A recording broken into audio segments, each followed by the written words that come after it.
Imagine a country where people once struggled to find enough food to survive. A land with almost no natural resources. A place so small that even after zooming into the world map multiple times, it was nearly impossible to locate. And when it comes to population, the density was astonishing, more than 7,000 people living in every single square kilometer. Look at the world map. On the left side of India, there is a tiny dot. Even if you zoom in again and again, it refuses to show itself clearly. When you finally get close enough, this is mainland Singapore, surrounded by 64 smaller islands. Some are natural, some were created by human hands. Singapore is what we call a city-state. There are no separate cities here, only regions, like the West region, the North region, the Central region. The country's total area is just 719 square kilometers, making it more than 4,700 times smaller than India. Malaysia sits on one side, Indonesia on the other, and the entire nation is enclosed by the sea. Now look at these narrow passages, the Strait of Malacca and the Sunda Strait. A strait is simply a tight, narrow waterway connecting two large bodies of water. These straits connect the Indian Ocean to the South China Sea, and their importance isn't something modern. Even in the 7th century, these were the lifelines of global trade. If merchants from the Middle East, India, or Europe wanted to enter East Asia, they traveled through these routes. Between Malacca and Sunda, the Malacca Strait was shorter and safer, so naturally, it became the preferred choice for ships. In the 7th century, there were no major seaports here, but the ruler of Palembang and Sumatra, Dupunta Srija Anasa, seized control of the region and began collecting taxes from every ship passing through. Over the years, power shifted, kings changed, and then came a ruler known as Sangnila Utama. One day, while hunting, he spotted a shining island that struck him with curiosity. Locals called it Tamase. There, he encountered an animal he had never seen before, something resembling a lion, which locals called Singa. He renamed the island Singapura, meaning the Lion City. Even today, Singapore's national symbol carries the lion's head, an echo of this ancient moment. Rulers came and went, but the importance of the trade route only grew stronger. Everyone knew one truth: control this location, and you control profit. Between 1509 and 1511, Portuguese forces seized the Strait of Malacca. They built small ports where ships could stop, repair, rest, and trade. This created a thriving economic system around their control point. But Dutch merchants struggled. They feared massive losses under Portuguese dominance. So in 1603, the Dutch launched an attack, defeated the Portuguese, and took over the entire region. Their military was stronger, and soon the Strait of Malacca came fully under Dutch control. Meanwhile, the British East India Company was expanding its influence in India and South Asia. They too relied on maritime trade. They needed access to this crucial route but didn't want direct conflict with the Dutch, so they avoided challenging Dutch control of Malacca. Then came January 1819. British officer Thomas Stamford Raffles arrived in the Singapore-Johor region.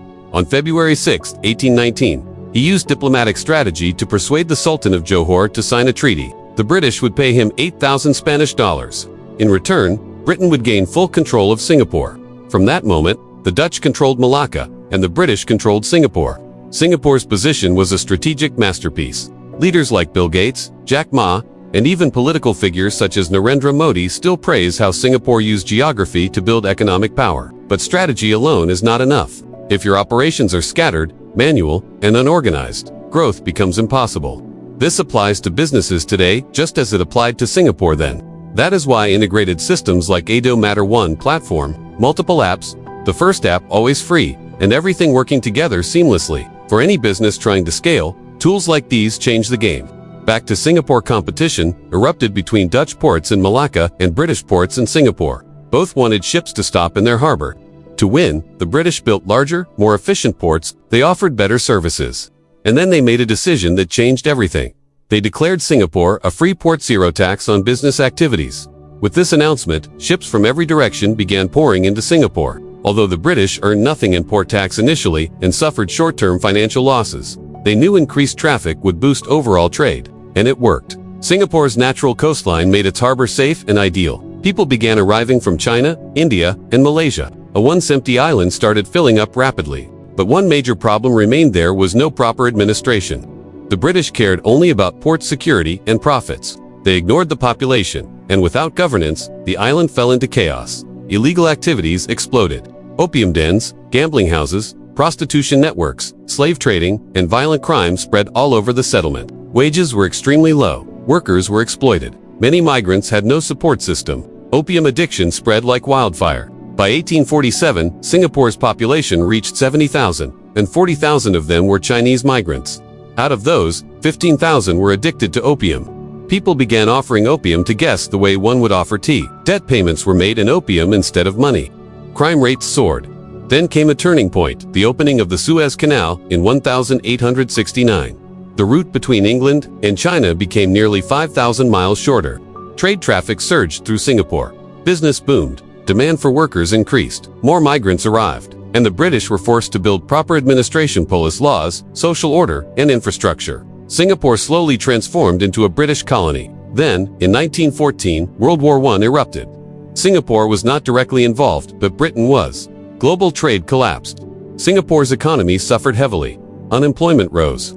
Food shortages spread. Crime surged once again. Then came the Spanish flu of 1918, killing thousands. Next came the Great Depression of 1929, and then World War II in 1939. On February 8, 1942, Japanese forces attacked Singapore. Within 7 days, they defeated the British. Civilians were tortured, executed, and forced into labor. It became one of the darkest chapters in Singapore's history. Few could imagine that this devastated place would one day rise as one of the richest nations in the world. In August 1945, after the United States dropped nuclear bombs on Japan, the war ended. Japan surrendered and withdrew from Singapore. The British returned and implemented administrative reforms. They granted partial self-governance. Singapore could make domestic decisions, but Britain controlled defense and foreign affairs. In 1959, elections were held. Lee Kuan Yew's People's Action Party won 43 of 51 seats. He became Prime Minister, the man who would transform Singapore forever. He fought poverty, slums, hunger, addiction, crime, and racial division. Lee believed unity was essential for progress. He introduced the national flag, the national anthem, and policies to unite all ethnic groups. In 1960, he created the HDB, the Housing and Development Board. Slums were cleared. Modern apartments were built.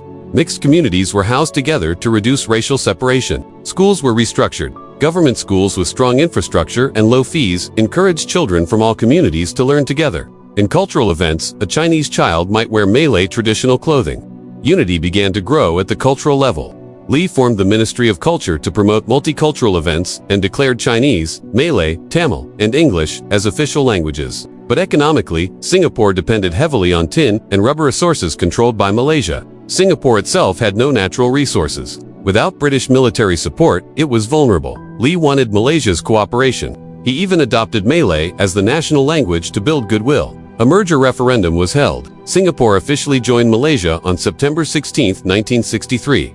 But conflicts arose almost immediately. Riots broke out in 1964. Malaysia pressured Lee to favor Malays and weaken Chinese political power. Lee refused. Malaysia decided the merger was a mistake.